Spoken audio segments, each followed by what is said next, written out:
Hopefully, gonna get 6 of these bad boys in today. See how.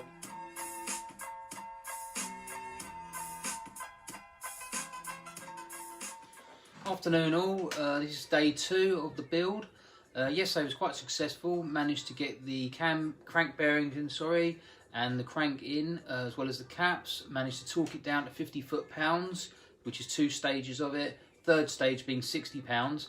Unfortunately for me, I seem to have misplaced one single ARP nut, which is a bit of a pain in the arse. But a little phone call to Cal at EMS, and he's come through with the goods, he's going to pop it in the mail for me. So there's no real reason it should sort of cause any problems at all. Hopefully, gonna get 6 of these bad boys in today, see how we get on. Hopefully the crank will still turn, which is always a benefit. I'll do it in a speeded up version on the camera as well, so you know, not too much detail, but just to kind of show you what's going on. I won't get the oil pump on and the water pump, I don't think today, just strictly due to time constraints. I haven't got all the bits and bobs that I need, so I'll keep you posted for that. So let's go for it. All 6 pistons and rods all ready to go. All rings have been pre-gapped. Unfortunately, I did them before I managed to do the video, but they're all in good order. Everything's all labelled up and ready to roll now.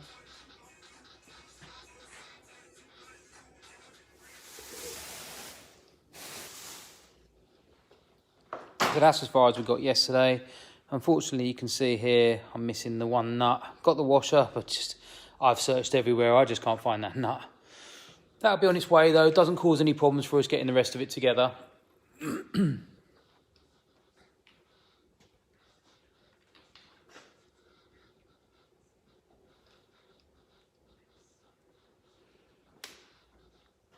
Okay, let's crack on.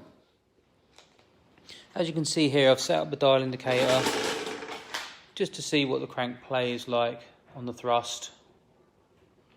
We're zeroed in there, magnetically held onto the block.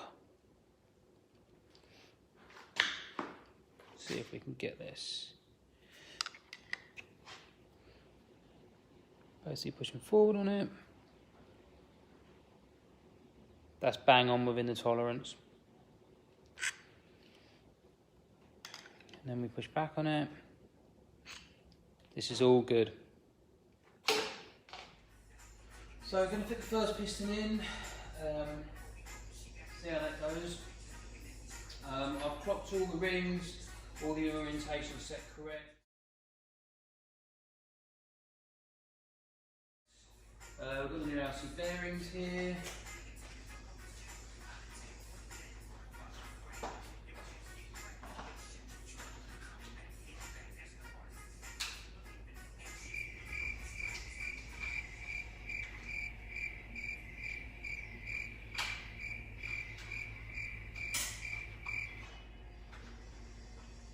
Never get them out of pack.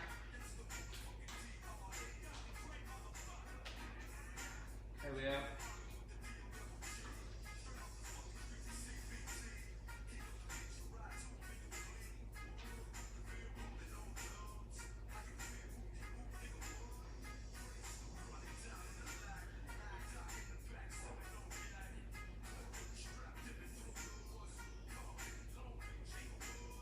I always tend to give them a wipe down first, as I've always been advised.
As you can see, they've clipped in nicely, tang to end on the cap.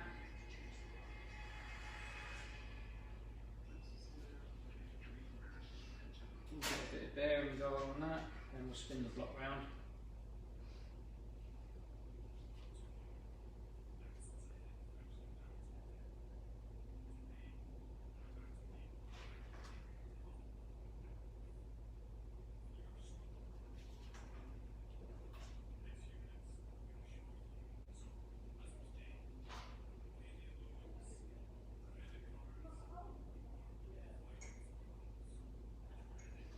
Not doing very well for space at the moment, all the benches are taken up.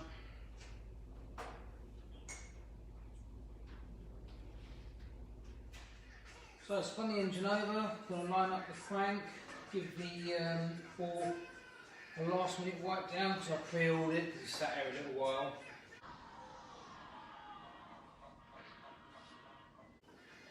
Right, it's all pretty clean, as clean as it's going to get.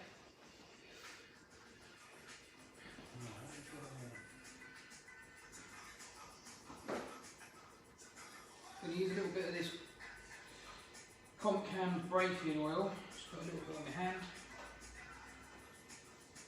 rub it in there. This engine might sit around for a little while before it gets used.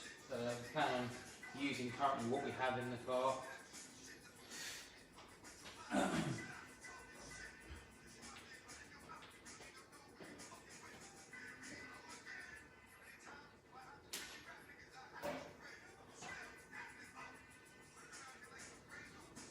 I always like to be pretty oiled up in this kind of stuff. Okay, you can possibly see there, top ring to the back, bottom ring to the front, just going on Wiseco's recommendations. All oiled up, just gently lower in.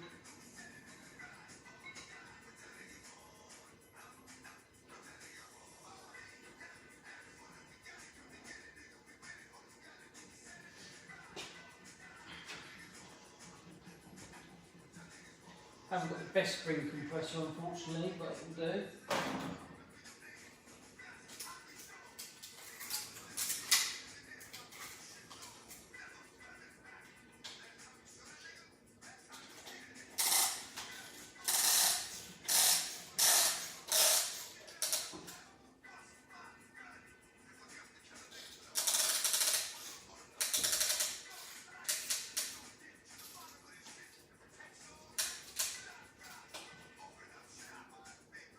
Make sure it's nice and tight, not spilling out the edge. That's correct.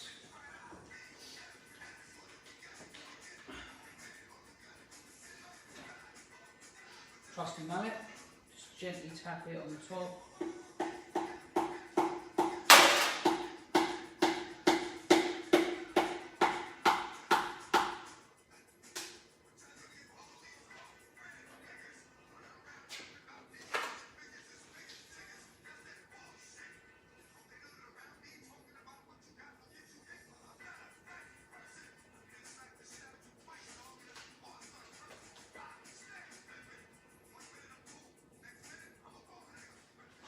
Okay, let me get this ring compressor on in.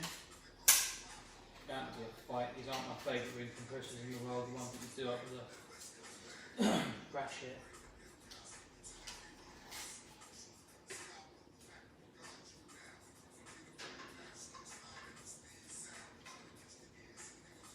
So you're going to cover it over without disturbing the clutch or rings too.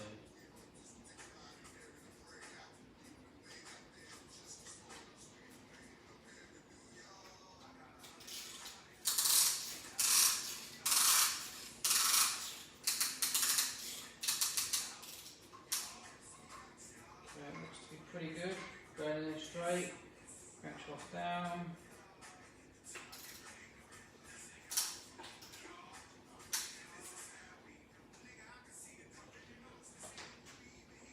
Make sure you're totally flush. On the back of the trusty mallet.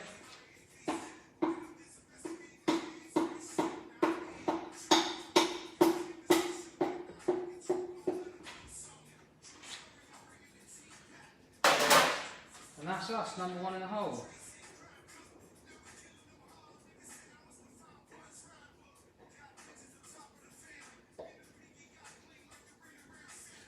right down to the bottom.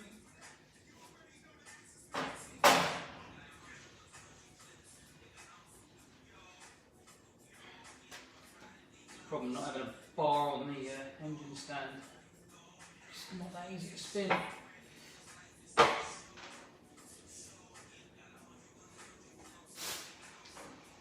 But I'll leave it like that, it might be a better way of viewing it. Bearing flush also slightly.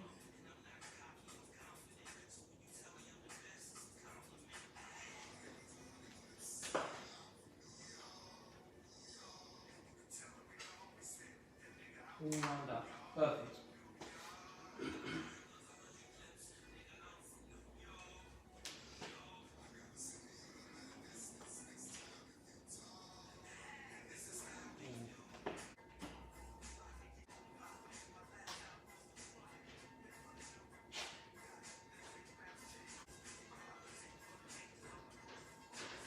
I know some people tend to tap the caps on, but I like to just pull them up.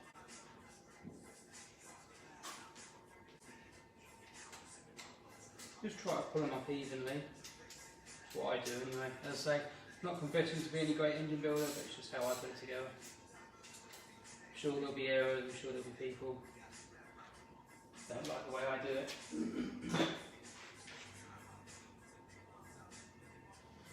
Unfortunately, due to my racing budget, I can't afford to, get this built by a professional as much as I'd like to. But as you can see, it's not torqued up, but it's been pretty freely. I mean, that's minimal effort. So I'll now carry on with the rest after I've torqued this one down and see how we get on. So I'm going to do it in 3 stages. It's 65 foot-pounds in total. Unfortunately, my torque wrench only goes down to like 30, so I'm going to kick off at 30, then probably do 45 and then go to 60.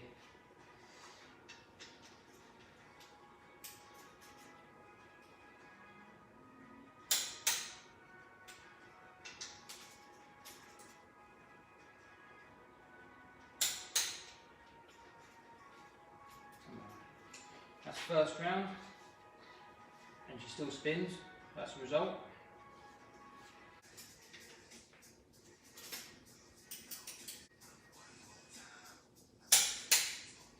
Nice positive click with the old trusty torque wrench. Another click, that's perfect 50. Still spins with just a twist of the hand, with the rings on. It's real good, real chuffed for that. Now 65.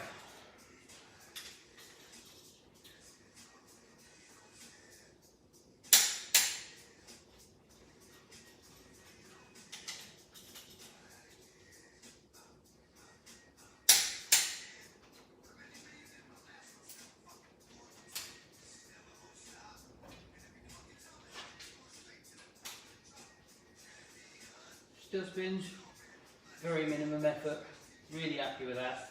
So I'm going to go right ahead and do the other 5 that are left, hopefully have the same results.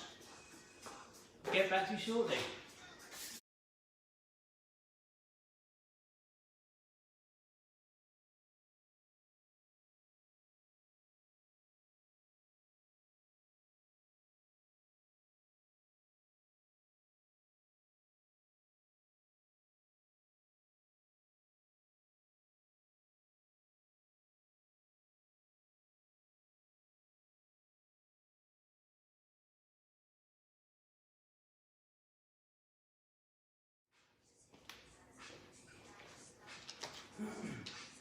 So as you can see, this is day 2. Managed to complete all the pistons in.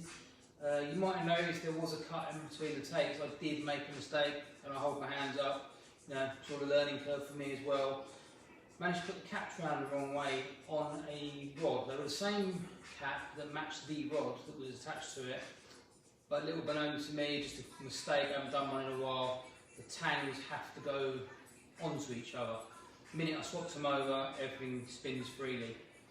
I'm not sure how I can quite show this.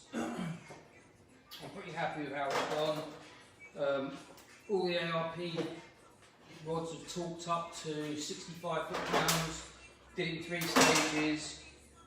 I mean, I'm not the strongest in the world, but I can just get the crank now and turn it, and all's good. So I'm pretty chuffed with that. Minimum effort. I mean, I'm sure if I had a ratchet or something on the end of it, it'd be pretty damn easy to turn. You might notice I used the clean bike bearing lube. Once again, I was advised on that one to put it on all bearings. Bear in mind, this engine probably won't see any usage at all for at least a year, I would have thought. You know, if what we've got in the car seems to work, and I don't manage to kill it, trying to push it further and further, then there's no reason just to sit on the stand and wait. But the ultimate plan for it is, and you know, my little plan after speaking to Cal, I'm hoping for this one to sort of be in excess of about 800 horsepower, sort of run the boost up to sort of 50 pounds if we can squeeze it out of it. Who knows, maybe I'll have to upgrade my turbo or something, but it should do it. It should do it now, definitely. Anyway, thanks for watching. Guess it's oil pump, water pump, and sort of those kind of peripherals, and then got to order up a head gasket.